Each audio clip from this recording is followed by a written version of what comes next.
Welcome back to the deep dive, everyone, and a big thank you for joining us on TechAIBuz today. We're diving into something pretty significant that's just hit the AI scene, GLM 4.5. Have you heard about this? Oh, yeah. It's definitely making waves. Yeah. From Zhipu AI, though they're called Z.AI now. Right, Z.AI. And this isn't just, another incremental update. It feels like a big step. It really does. Yeah. Especially because it's open source. Exactly.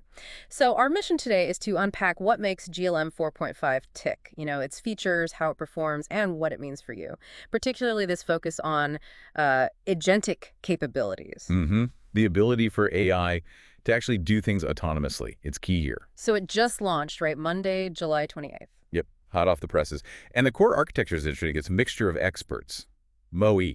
Okay, MOE. So remind us, that means it's more efficient. Like it only uses the parts it needs. Precisely. Think of it like having different specialists, and the model routes the task to the right one or combination, makes it powerful but not overly bulky in operation. Smart. And there are two versions. Correct. You've got the main GLM 4.5, that's the big one, 355 billion parameters, serious power. Oh. And then there's GLM 4.5 Air, smaller, 106 billion parameters, but optimized for speed. Good for maybe run locally or when you need faster responses. Okay, let's unpack one of the really cool things, these hybrid reasoning modes. How does that actually work for a user? Yeah, this is clever. It has a thinking mode.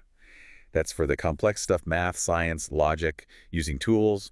It takes a bit longer. It thinks more deeply. Right. But then there's a non-thinking mode. That's for your quick, casual questions, instant answers. So you get to choose, essentially, depth versus speed. Exactly. Gives you that flexibility, which is pretty neat depending on the task. And often models are good at, say, reasoning or coding, but this one seems to try and bring it all together. Reasoning, coding, and those agentic abilities. That's the goal. And it seems to be doing it pretty well. It's designed to integrate them from the start. So for reasoning, benchmarks show it's, competing with models like Gemini Pro, even GPT-4. Impressive. And coding. Goes beyond just spitting out code snippets.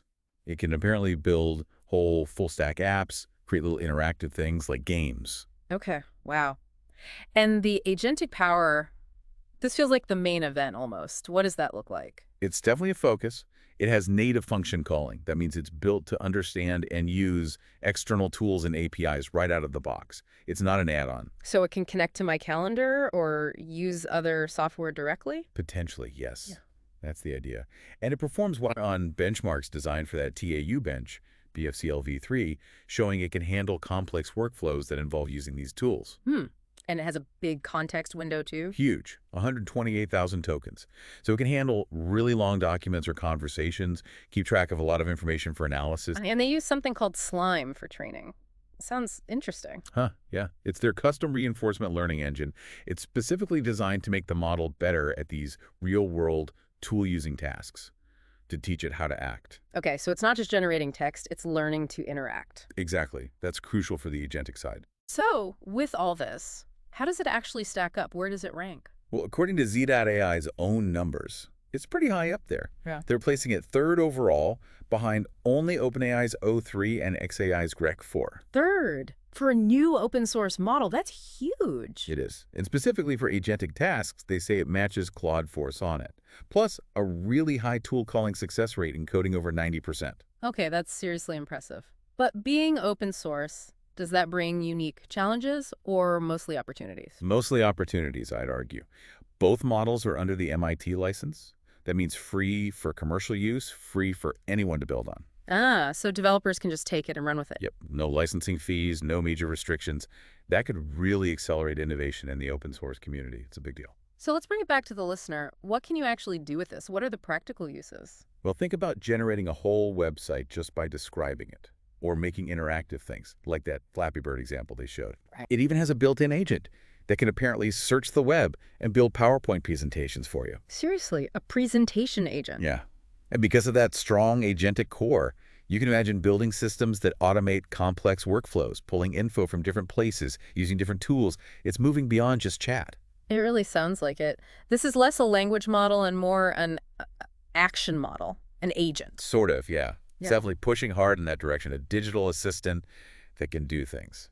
Okay, so summing up, GLM 4.5, powerful, very versatile, open source, and really pushing what we thought open models could do, especially with Agentic AI. Absolutely. It's a major new contender, and making these capabilities accessible is key. Definitely feels like a shift. Which leads to a thought for you, listening. If an open source model like this can automate such complex tasks now, what challenges in your work, in your field, could suddenly be tackled by intelligent AI agents? And maybe more importantly, how could this kind of open access accelerate innovation for everyone? Something to think about. That's all the time we have for this deep dive. If you found this interesting, please do like and share the video and subscribe to TechAIBuz for more updates.